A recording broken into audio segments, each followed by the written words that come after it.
ರಾತ್ರಿಯಿಡೀ ಸುರಿದ ಧಾರಾಕಾರ ಮಳೆಯಿಂದಾಗಿ ಮನೆಗಳು ಜಲಾವೃತವಾಗಿದೆ. ಯಾದಗಿರಿಯ ಶಹಾಪುರ ತಾಲೂಕಿನ ದೋರನಹಳ್ಳಿಯಲ್ಲಿ ನಡೆದಿರುವಂತಹ ಘಟನೆ ಇದು.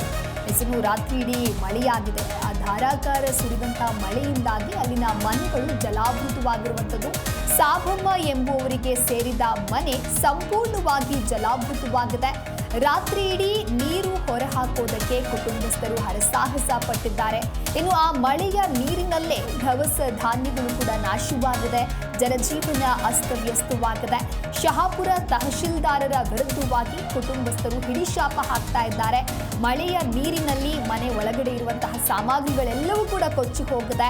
ಮಳೆ ನೀರಿನಲ್ಲೇ ಆ ಮಕ್ಕಳು, ವಯೋವೃದ್ಧರು ಎಲ್ಲರೂ ಕೂಡ ಜಾಗರಣೆ ಮಾಡುವಂತಹ ಸ್ಥಿತಿ ಅಲ್ಲಿ ನಿರ್ಮಾಣವಾಗಿರುವಂಥದ್ದು.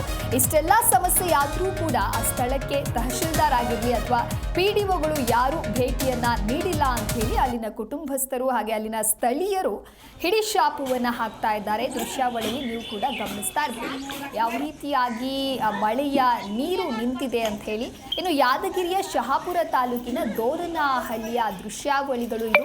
ಇನ್ನು ಅದೇ ಮಳೆಯ ನೀರಿನಲ್ಲಿ ಜನರು ಓಡಾಡುವಂತಹ ಸ್ಥಿತಿ ನಿರ್ಮಾಣವಾಗಿದೆ. ದೃಶ್ಯಾವಳಿ ನೀವು ಕೂಡ ಗಮನಿಸ್ತಾ ಇರಬಹುದು.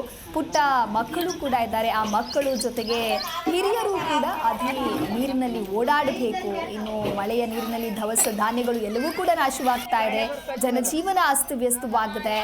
ಇಷ್ಟೆಲ್ಲ ಸಮಸ್ಯೆ ಆದರೂ ಕೂಡ ಸ್ಥಳಕ್ಕೆ ತಹಶೀಲ್ದಾರ್ ಕೊಟ್ಟಿಲ್ಲ ಅಂತ ಹೇಳಿ ಅಲ್ಲಿ ಸ್ಥಳೀಯರು ಹಿಡಿಶಾಪವನ್ನು ಹಾಕ್ತಾ ಇದ್ದಾರೆ.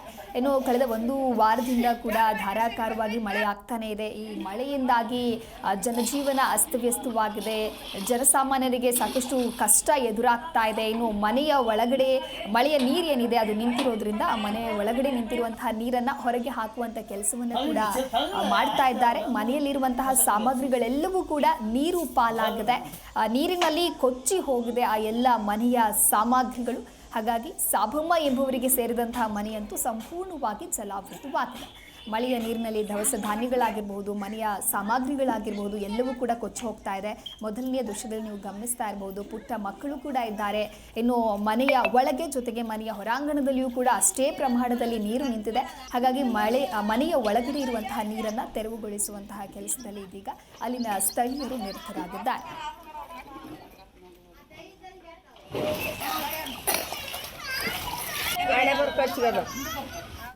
ಈ ಕುರಿತಂತೆ ಮತ್ತಷ್ಟು ಮಾಹಿತಿಯನ್ನ ನೀಡಲಿದ್ದಾರೆ ನಮ್ಮ ಪ್ರತಿನಿಧಿ ವೀರೇಶ್ ರೆಡ್ಡಿ ದೂರವಾಣಿ ಸಂಪರ್ಕದಲ್ಲಿ.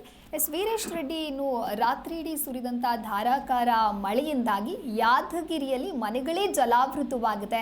ಜನಜೀವನ ಅಸ್ತವ್ಯಸ್ತವಾಗಿದೆ. ಇಷ್ಟೆಲ್ಲ ಆದರೂ ಕೂಡ ಸ್ಥಳಕ್ಕೆ ತಹಶೀಲ್ದಾರ್ ಆಗಲಿ ಅಥವಾ PDOಗಳು ಇನ್ನೂ ಭೇಟಿ ಕೊಟ್ಟಿಲ್ಲ ಅಂತ ಹೇಳಿದ್ರೆ ಏನು? ಈ ಕುರಿತಂತೆ ಡೀಟೇಲ್ಸ್ ಕೊಡ್ತಾ ಹೋಗೋದಾದ್ರೆ. ಹೌದು, ಏನು ಗಿರಿನಾಡು ಜಿಲ್ಲೆಯಲ್ಲಿ ಕಳೆದ 2-3 ದಿನಗಳಿಂದ ಸುರಿಯುತ್ತಿರುವಂತಹ ಧಾರಾಕಾರ ಮಳೆಗೆ ಈಗ ಜನಜೀವನ ಕೂಡ ಅಸ್ತವ್ಯಸ್ತಗೊಂಡಿರುವಂತದ್ದು. ಅದರಲ್ಲೂ ಕೂಡ ಏನು ಈಗ ಮಳೆಯ ಅವಾಂತರಗಳಿಂದ ಏನು ಜನರು ಕೂಡ ಒಂದು ಪರಿತಪಿಸ್ತಾ ಇರುವಂತದ್ದು. ಅದರಲ್ಲೂ ಕೂಡ ಶಹಾಪುರ ತಾಲೂಕಿನ ಒಂದು ದೋರನಹಳ್ಳಿ ಗ್ರಾಮದಲ್ಲಿ ಏನು ಒಂದು ಮಳೆಯಿಂದ ಮನೆಗೆ ನೀರು ನುಗ್ಗಿ ಅವಾಂತರಗಳನ್ನು ಸೃಷ್ಟಿಸಿರುವಂತದ್ದು. ಆದ್ರೂ ಕೂಡ ಜಿಲ್ಲಾಡಳಿತ ಎಲ್ಲೋ ಒಂದು ಕಡೆ ಮಳೆಯ ಅವಾಂತರಗಳನ್ನು ತಪ್ಪಿಸುವಲ್ಲಿ ವಿಫಲವಾಗಿದೆ ಅಂತಾನೆ ಹೇಳ್ಬೋದು. ಯಾಕಂತಂದ್ರೆ ಈಗಾಗಲೇ ಏನೋ ಒಂದು ಸ್ಥಳಕ್ಕೆ ಯಾವುದೇ ಒಂದು ಕಂದಾಯ ಅಧಿಕಾರಿಗಳು ಇರ್ಬೋದು ಮತ್ತು ಜಿಲ್ಲಾ ಮಟ್ಟದ ಅಧಿಕಾರಿಗಳು ಕೂಡ ಈಗ ಭೇಟಿ ನೀಡದೇ ಇರುವಂತದ್ದು ಈಗ ಜನರನ್ನು ಕೂಡ ಒಂದು ಆಕ್ರೋಶ ಕೂಡ ಕಾರಣವಾಗಿರುವಂತದ್ದು. ಈಗಾಗಲೇ ಏನೋ ಒಂದು ಮಹಾರಾಷ್ಟ್ರದಲ್ಲಿ ಸುರಿತಾ ಇರುವಂತ ಧಾರಾಕಾರ ಮಳೆಗೂ ಕೂಡ ಈಗ ಭೀಮಾ ನದಿಯು ಕೂಡ ತುಂಬಿ ಹರಿತಾ ಇರುವಂತ ಹಿನ್ನೆಲೆಯಲ್ಲಿ ಆ ನದಿ ತೀರದ ಜನರಿಗೂ ಕೂಡ ಒಂದು ಅಲರ್ಟ್ ಅನ್ನು ಕೂಡ ಜಿಲ್ಲಾಡಳಿತ ನೀಡಿರುವಂತದ್ದು. ಅದರ ಹಿನ್ನೆಲೆಯಲ್ಲಿ ಮತ್ತು ಈಗ ಮಳೆ ಆರಂಭಕ್ಕೂ ಮುನ್ನ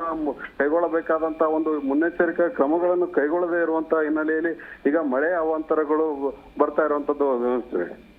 ಓಕೆ, ಥ್ಯಾಂಕ್ ಯು ವೀರೇಶ್ ನಿಮ್ಮೆಲ್ಲ ಮಾಹಿತಿಗಾಗಿ.